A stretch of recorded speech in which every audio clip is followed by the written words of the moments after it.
explicar o que foi o tal do expansionismo japonês. Então, o Japão, acho que todo mundo que está assistindo, ou quase todo mundo já deve ter visto o Japão no mapa.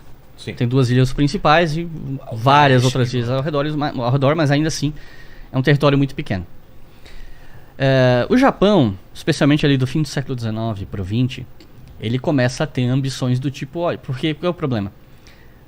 O Japão começa a se industrializar muito rápido, muito rápido, só que a industrialização requer recursos que às vezes os japoneses não tinham, como borracha, petróleo. Os japoneses tinham uma carência de petróleo muito grande, até os alemães também, mas não tanto quanto os japoneses, até onde eu sei. E então assim, nós somos uma grande potência. Na cabeça deles, né, os japoneses tinham uma autoestima gigantesca, né?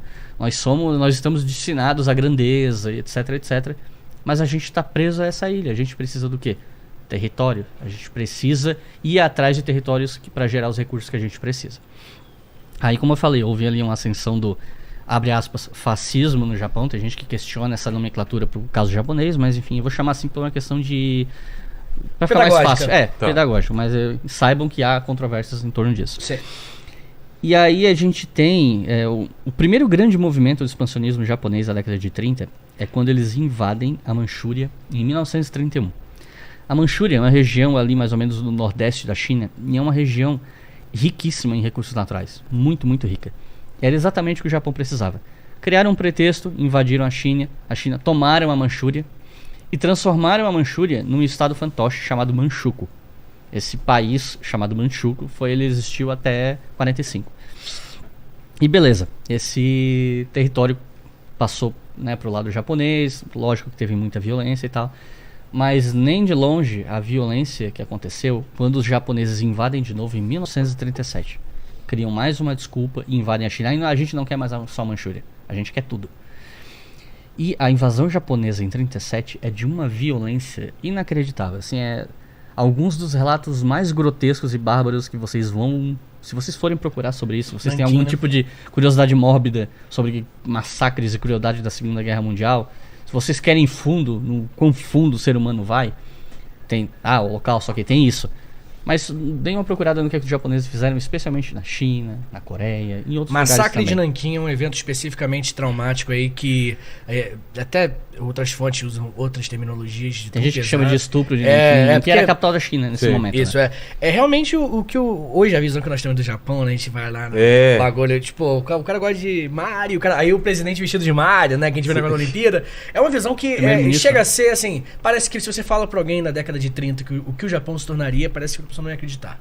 Porque o que o Japão fez, né, com a China, com muitos países asiáticos e tal, é realmente uma parada especialmente inacreditável, monstruosa.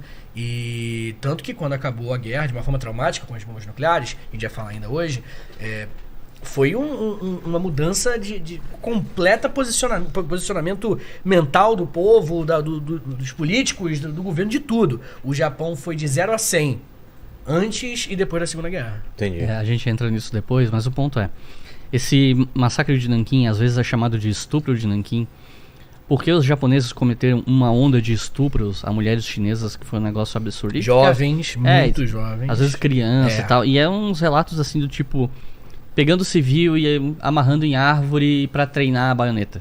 Bizarro. Que é uma parada que você faria com um saco de areia, coisa assim. Não, pega um fulano ali, ó, bota na árvore, vamos furar. E tem muita foto. O que já vamos deixar claro, é muito pesado.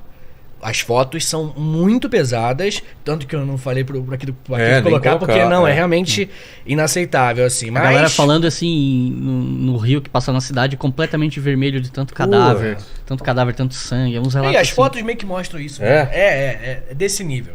Meu Deus, cara. E, assim, por isso que... Estamos em que ano? 37. Isso, essa invasão, a primeira invasão é 31, aí eles criam a Manchukuo, né? E em 37 você tem a segunda invasão, que agora é tipo, não, a China agora vai ser nossa. E o Japão fica a guerra toda lutando contra a China. E aí, dentro da China, você tem uma divisão muito grande entre os comunistas, que tinham uma certa força, e você tem o presidente da China, digamos assim, o Chiang Kai-shek, que era do grupo mais nacionalista, que era, assim, militares de direita. Vou colocar desse jeito pra ficar, pra ficar bem didático. E assim, o Chiang Kai-shek e os comunistas, eles tinham ali um ódio mortal. Você tem vários casos de massacres que o Chiang Kai-shek comete contra grupos comunistas, etc. Mas só que na guerra, eles pensaram, pô, a gente tem que proteger a China. A gente tem que... os comunistas do Mao Tse-tung, inclusive, ele vai estar lá, né? O Mao Zedong, ele vai estar lá, ele se alia ao Chiang Kai-shek para lutar contra os japoneses. Então é parte importante. Mas você perguntou do ano, então acho que vale a pena relembrar o ouvinte, só para se localizar no espaço-tempo. Estamos falando antes de 1939. Mais especificamente quando a Polônia é invadida e começa a Segunda Guerra. Tá? Mas na Ásia, a gente chama de Primeira Guerra Mundial o período que vai de 1º de setembro de 39, né, até... A Segunda Guerra, no caso. Segunda Guerra, isso, desculpa. Aí a guerra acaba dia 8 de maio na Europa e tal, 9 de maio na Rússia. Depois ela acaba definitivamente em agosto, eu esqueci o dia exato. Acho que é 9. Não, 9 de agosto é a bomba eu acho que de Nagasaki, se não me engano. Então acho que do dia 12 por aí. Foi um pouco depois. Mas, tecnicamente falando, a Segunda Guerra já tinha começado na China. É mesmo? Pra eles? Pra eles já tinha começado. O evento Ásia, lá é tratado assim. Ah, é? A Segunda Guerra já tinha começado lá em 37. E se você parar pra pensar que a Itália invadiu a Etiópia em 35 ou 36, agora eu esqueci a data exata, mas os italianos tomam a Etiópia. Eu acho que é 36. Assim, alguém pode querer interpretar... pode dar uma olhada. Olha aqui. Alguém pode querer interpretar que a Segunda Guerra começa na África em 35, com a tomada da Etiópia e tal. Tem essa leitura também. Porque Mussolini, ele tinha ambições assim não, a Itália vai voltar a ser uma grande Roma, um grande império, como foi no passado. Só que os territórios extra-mar da Itália eram paupérrimos. Assim. A Itália não era uma potência e não foi a guerra inteira. Tanto que a Itália coleciona fracassos militares na guerra, que são enormes, sabe? Eles tiveram uma atuação ali no norte da África, não sei o que, mas, cara, eles sofreram tantas derrotas humilhantes. Uma vez eu tava dando uma aula para uma turma de graduação, e era uma aula sobre Primeira e Segunda Guerra e tal, né? E eu me lembro que um aluno perguntou assim, a gente ouve tanto falar dessas batalhas envolvendo Japão, Alemanha, mas e a Itália? Não fazia parte do eixo e tal? E eu falei, olha, normalmente a Itália não aparece tanto na cultura pop de Segunda Guerra, digamos assim, porque eles colecionaram fracassos, e a gente vai comentar um pouco disso aqui, né? Entendi. Mas Mussolini queria muito territórios colônias africanas que eram de outros países, especialmente França, Inglaterra. Principalmente França, que é o norte da África. E ele tomou decisões péssimas tentando conseguir esse território. Só que a Etiópia não. A Etiópia, no século XIX, foi o país que conseguiu não ser colonizado. A África inteira foi dividida pelos europeus. A Etiópia não. E os italianos tentaram e sofreram uma derrota humilhante na Batalha de Adwa em 1899, que foi um negócio assim, eles tomaram um sarrafo dos etíopes absurdo, e foi uma derrota muito humilhante, assim, porque, se não me falha a memória, eu não sei se foi uma Batalha de Adwa ou se foi outra, que culturalmente os soldados etíopes, eles tinham o hábito, que eu acho condenável, não vou ficar dizendo que é lindo, de castrar os soldados inimigos.